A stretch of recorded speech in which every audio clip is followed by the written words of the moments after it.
ಇನ್ನು ರೇಣುಕಾಚಾರ್ಯ ಅವರು ಬಂಡಾಯದ ವಿಚಾರವಾಗಿ ಏನು ಹೇಳ್ತಾರೆ ಅನ್ನೋದಕ್ಕೆ ಸಂಬಂಧಪಟ್ಟಂತೆ ಪಬ್ಲಿಕ್ ಟಿವಿಗೆ ಎಕ್ಸ್ಕ್ಲೂಸಿವ್ ಆಗಿ ಮಾಹಿತಿ ಕೊಟ್ಟಿದ್ದಾರೆ, ಮಾತನಾಡಿದ್ದಾರೆ. ನಮ್ಮ ಪ್ರತಿನಿಧಿ ಜೊತೆ ಕೇಳ್ತಾ ಹೋಗೋಣ. ಪ್ರದಕ್ಷಿಣೆ ಹಾಕ್ತಾ ನಾನು ಈ ನಾಯಕರನ್ನ ಮಾತಾಡಿಸ್ಬೇಕು ಅಂತ ವೇಟ್ ಮಾಡ್ತಾ ಇದ್ದೆ. ಫೈನಲಿ ಅವ್ರು ನಮಗೆ ಸಿಕ್ಕಿದ್ದಾರೆ. ಇವರು ಹೊನ್ನಾಳಿಯ ಮಾಜಿ ಶಾಸಕರಾಗಿರುವಂತಹ MP ರೇಣುಕಾಚಾರ್ಯ ಅವರ ಮನಸ್ಸಿನಲ್ಲಿ ಇರುವಂತಹ ವಿಚಾರ ಏನು ಅನ್ನೋದನ್ನ ತಿಳ್ಕೊಳ್ಳೋದು ತುಂಬಾ ಇಂಪಾರ್ಟೆಂಟ್ ಆಗುತ್ತೆ ಈ ಹೊತ್ತಲ್ಲಿ. ಬಿಕಾಸ್ ಅವರ ಕ್ಷೇತ್ರದಲ್ಲಿ ಬಿಜೆಪಿಗೆ ಲೀಡ್ ಸಿಕ್ಕಿದ್ರೆ ಮಾತ್ರ ಗೆಲುವು GM ಸಿದ್ದೇಶ್ವರ್ ಅವರಿಗೆ ಸಾಧ್ಯ ಅನ್ನೋದು ಒಂದು ವಿಚಾರ. ಹಾಗಾದ್ರೆ ಏನಿದೆ ಬನ್ನಿ ಕೇಳ್ಕೊಂಡು ಬರೋಣ. ರೇಣುಕಾಚಾರ್ಯ ಅವರೇ ಕಾರ್ಯಕ್ರಮಕ್ಕೆ ಸ್ವಾಗತ. ನಮಸ್ತೆ. ದಾವಣಗೆರೆ ಬಿಜೆಪಿ ಅಭ್ಯರ್ಥಿಗೆ ನಿಮ್ ಸಪೋರ್ಟ್ ಇದೆಯಾ ಇಲ್ವಾ ಅಂತ? ಅಲ್ರಿ ಮೇಡಮ್, ನಾನು ಏನು ಹೇಳಿದೆ, ನೀವು ಅವ್ರ ಹೆಸರೇ ತಗೊಳ್ಳಿ. ಈ ದೇಶದಲ್ಲಿ ನರೇಂದ್ರ ಮೋದಿ ಅವರು 3ನೇ ಬಾರಿ ಪ್ರಧಾನಮಂತ್ರಿ ಆಗಬೇಕು. ಇಲ್ಲಿ ವ್ಯಕ್ತಿ ಮೇಡಮ್ ಅವರೇ ಒಂದು ನಿಮಿಷ, ವ್ಯಕ್ತಿಗಿಂತ ಪಕ್ಷ ಮುಖ್ಯ, ಪಕ್ಷಕ್ಕಿಂತ ದೇಶ ಮುಖ್ಯ. ಸರಿ, ದೇಶ ಉಳಿಬೇಕಂದ್ರೆ ನಮ್ಮೆಲ್ಲರ ನೆಚ್ಚಿನ ಪ್ರಧಾನಮಂತ್ರಿಗಳಾದ ನರೇಂದ್ರ ಮೋದಿಜಿಯವರು, ನಮ್ಮೆಲ್ಲರ ನೆಚ್ಚಿನ ಪ್ರಧಾನಮಂತ್ರಿಗಳು ನರೇಂದ್ರ ಮೋದಿಜಿಯವರು 3ನೇ ಬಾರಿಗೆ ಪ್ರಧಾನಮಂತ್ರಿಗಳಾಗಬೇಕು. ಹಾಗಾಗಿ ಪ್ರಾಮಾಣಿಕವಾಗಿ ನಮ್ಮ ಇದು ಒಂದು ಕೆಲಸವನ್ನು ನಾವು ಮಾಡ್ತೀವಿ. ಸಿದ್ದೇಶ್ವರ ಅವ್ರನ್ನ ಕಾಲ್ ಬಂದಿತ್ತಾ ನಿಮ್ಗೆ? ನಮ್ಮ ಜೊತೆ ಕೆಲಸ ಮಾಡಿ, ನಮ್ಮ ಜೊತೆ ಬನ್ನಿ ಮಾತಾಡಿದರೆ? ನಾನು ಮಾತಾಡಿದ್ದೀನಿ. ಈಗ ಯಡಿಯೂರಪ್ಪ ಅವರಿಗೋಸ್ಕರ ಕೆಲಸ ಮಾಡ್ತಾ ಇದ್ದೀರಾ ಅಥವಾ ಹೈಕಮಾಂಡ್ ಮೇಲಿನ ಗೌರವ ಭಯಕ್ಕೆ ಕೆಲಸ ಮಾಡ್ತೀರಾ, ಹೇಗೆ? ರೇಣುಕಾಚಾರ್ಯ ಜೀವನದಲ್ಲಿ ಭಯನಪ್ಪ ಶಬ್ದನೇ ಇಲ್ಲ. ಓಕೆ, ನನ್ನ ಜೀವನದಲ್ಲಿ ಭಯಭೀತನಾಗಿ ಕೆಲಸ ಮಾಡಲ್ಲ. ಓಕೆ, ಅವರು ಭಯದಿಂದ ನಮಗೆ ಹೇಳಿಲ್ಲ. ಅಮಿತ್ ಶಾ ಅವರು ಇರ್ಬೋದು, ನಮ್ಮ ರಾಜ್ಯದ ಅಧ್ಯಕ್ಷ ವಿಜೇಂದ್ರ ಇರ್ಬೋದು, ಯಡಿಯೂರಪ್ಪನವರು, ಅಗರ್ವಾಲ್ ಇರ್ಬೋದು, ಪ್ರೀತಿಯಿಂದ ನಮ್ಮನ್ನು ಗೌರವದಿಂದ ಬೆಂಗಳೂರಿನ ಸಭೆಯಲ್ಲಿ ಭಾಳ ವಿಶ್ವಾಸದಿಂದ ಹೇಳಿದರೆ ಕೆಲಸ ಮಾಡಬೇಕು ಮೋದಿ, ದೇಶಕ್ಕೋಸ್ಕರ, ಇಲ್ಲಿ ಒಬ್ಬ ವ್ಯಕ್ತಿಗೋಸ್ಕರ ಅಲ್ಲ, ದೇಶಕ್ಕೋಸ್ಕರ. ಅಂದರೆ ಈ ದೇಶ ಅಭಿವೃದ್ಧಿ ಮೊದಲು ಒಂದು ಕಾಲದಲ್ಲಿ ಅಭಿವೃದ್ಧಿಯಲ್ಲಿ 10ನೇ ದೇಶ ಇತ್ತು, ಆರ್ಥಿಕ ಶಕ್ತಿಯಲ್ಲಿ ಇತ್ತು ಒಂದು ಕಾಲದಲ್ಲಿ. ಇವತ್ತು 3ನೇ ಸ್ಥಾನಕ್ಕೆ ಬಂದಿದೆ ಅಂದರೆ ಬಿಕಾಸ್ ಆಫ್ ಮೋದಿಗೋಸ್ಕರ, ದೇಶಕ್ಕೋಸ್ಕರ, ಹಿಂದುತ್ವಕ್ಕೋಸ್ಕರ ನಾವು ಕೆಲಸ ಮಾಡ್ತೀವಿ. ಸರಿ, ಚಿತ್ರದುರ್ಗದಲ್ಲಿ ಹೆಚ್ಚು ಓಡಾಡ್ತೀರಿ ಅಲ್ಲಿನ ಅಭ್ಯರ್ಥಿನ ಗೆಲ್ಲಿಸೋದಕ್ಕೆ. ಬಟ್ ದಾವಣಗೆರೆಯಲ್ಲಿ ನಾನು ವೇಟ್ ಮಾಡ್ತಾ ಇದ್ದೀನಿ, ಯಾವುದಾದ್ರೂ ಒಂದು ಪಿಕ್ಚರ್ ಸಿಗುತ್ತಾ ಗಾಯತ್ರಿ ಸಿದ್ದೇಶ್ವರ್ ಅವ್ರ ಜೊತೆಗೆ ರೇಣುಕಾಚಾರ್ಯ ಅವ್ರದ್ದು ಅಂತ. ಬಟ್ ಸಿಕ್ಲಿಲ್ಲ ನನಗೆ. ಯಾಕೆ ಅಂತ? ಅಲ್ಲಿರೋ ಆಸಕ್ತಿ ಇಲ್ಲಿ ಯಾಕಿಲ್ಲ ಮೇಡಮ್? ಒಂದು ಅಲ್ಲಿ ಗೆಲ್ಲಿಸ್ಬೇಕಂತ ಸರ್.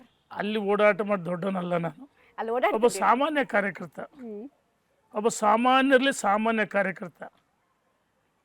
ದಾವಣಗೆರೆ ಲೋಕಸಭೆ ವ್ಯಾಪ್ತಿಯಲ್ಲಿ ನಮ್ಮ ನೋಡಿ, ಈಗ ಅಭ್ಯರ್ಥಿ ಜೊತೆಗೆ ಇನ್ನೂ ಪ್ರವಾಸ ಮಾಡಿಲ್ಲ, ಪ್ರಾರಂಭ ಮಾಡಿಲ್ಲ. ಮೊನ್ನೆ ಕಳೆದ 3-4 ದಿನ ನಾನು ಮೀಟಿಂಗ್ ಮಾಡಿದ್ದೀನಿ. ದಿವಸಕ್ಕೆ ಕಡಿಮೆ ಅಂದರೆ 16 ಹಳ್ಳಿಗಳಿಗೆ ಭೇಟಿ ಕೊಡ್ತೀನಿ.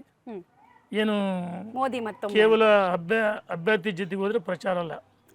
ನಮ್ಮ ಕನಸು ನರೇಂದ್ರ ಮೋದಿ ಪ್ರಧಾನಮಂತ್ರಿಗಳಾಗಬೇಕು. ದಾವಣಗೆರೆ ಒಳಗೊಂಡದ್ದು 28 ಲೋಕಸಭೆ. ನಮ್ಮ ಸನ್ಮಾನ್ಯ ನಮ್ಮ ನಾಯಕರಾದ ಯಡಿಯೂರಪ್ಪನವ್ರು ಹೇಳಿದರೆ ನರೇಂದ್ರ ಮೋದಿಯವರು ಪ್ರಧಾನಮಂತ್ರಿ ಅದಕ್ಕೆ ಗಿಫ್ಟ್ ಕಾಣಿಕೆ ಕೊಡಬೇಕು.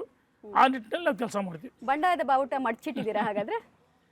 ಇದು ಮೇಡಮ್ ಬಂಡಾಯ ಅಲ್ಲ. ಬಂಡಾಯ ಅಂತ ಮಾಧ್ಯಮದ ನಮ್ಮ ಸ್ನೇಹಿತರು ರೆಬಲ್ ಅಂತೇಳಿ, ರೆಬಲ್ ರೇಣುಕಾಚಾರ್ಯ.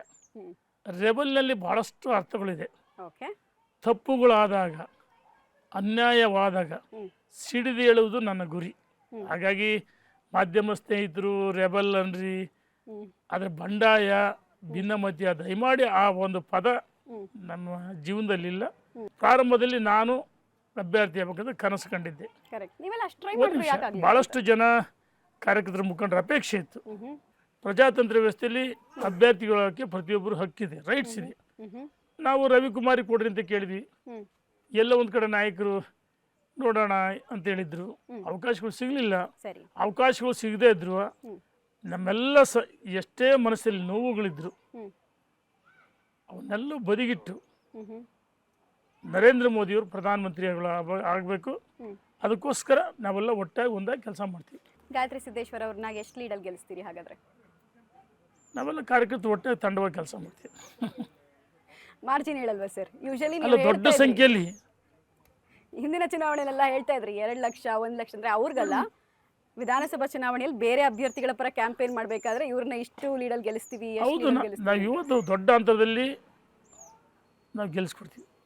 ಗಾಯತ್ರಿ ಸಿದ್ದೇಶ್ವರ ಗೆಲ್ಲಿಸ್ಕೊಡ್ತೀವಿ. ದೊಡ್ಡ ಹಂತದಲ್ಲಿ ಯಾವಾಗ ಹೋಗ್ತೀರಾ ರೇಣುಕಾಚಾರ್ಯ ಅವರೇ? ನಾನು ಸದಾ ಪ್ರಚಾರದಲ್ಲಿದ್ದೀನಿ. ಈ ಕೆಲವರಿಗೆ BJP ಶೆಲ್ಲ ಯಾಕೆಂದರೆ ಜೆಂಡರ್ ಯಾರ ನಮ್ಮ ಮನಸ್ಸಲ್ಲಿ ಕೆಲವು ಹೇಳ್ತೀವಿ ಮೇಡಮ್, ಆತ್ಮಸಾಕ್ಷಿಯ ಕೆಲಸ ಮಾಡಬೇಕು. ಪ್ರಚಾರ ಅಂದರೆ ನಮ್ಮದು 24/7 ಮಾಧ್ಯಮದ ರಂಗೆ 24/7 ಬಾರ್ ಅಂತ ಹೇಳ್ತಿರಲ್ಲ, ಅದಕ್ಕಿಂತ ಜಾಸ್ತಿ ನಾವು ಹಗಲಿನೊಳಗೆ ಕೆಲಸ ಮಾಡೋರು, ಆತ್ಮಸಾಕ್ಷಿ ಕೆಲಸ ಮಾಡೋರು. ನಾವು ಸದಾ ಕೆಲಸ ಮಾಡ್ತಿರ್ತೀವಿ. ಈಗ ಗಾಯತ್ರಿ ಮೀಡಿಯಾಕ್ಕೋಸ್ಕರ ಪ್ರಚಾರ ನೋಡಿ ಮೇಡಮ್, ನಾವು ಹೇಳಿದಿಷ್ಟೇ, ವಿಶ್ವ ಮೆಚ್ಚಿದ ನಾಯಕ ನರೇಂದ್ರ ಮೋದಿಯವರು ಪ್ರಧಾನಮಂತ್ರಿ ಆಗಬೇಕು. ರೈಟ್. ಬಿಜೆಪಿಯ ಸೀನಿಯರ್ ಮೋಸ್ಟ್ ಲೀಡರ್ ರೇಣುಕಾಚಾರ್ಯ ಅವರ ಅಭಿಪ್ರಾಯ ದಾವಣಗೆರೆ ಲೋಕಸಭಾ ಕ್ಷೇತ್ರಕ್ಕೆ ಸಂಬಂಧಪಟ್ಟಂತೆ ಏನಾಗಿತ್ತು ಅನ್ನೋದನ್ನ ನೋಡಿದ್ರಿ. ಕುತೂಹಲ ಅಂತೂ ನನಗೆ ಕಂಟಿನ್ಯೂ ಆಗ್ತಾ ಇದೆ. ಸಾಕಷ್ಟು ಪ್ರಶ್ನೆಗಳಾಗೇ ಉಳಿದಿದೆ.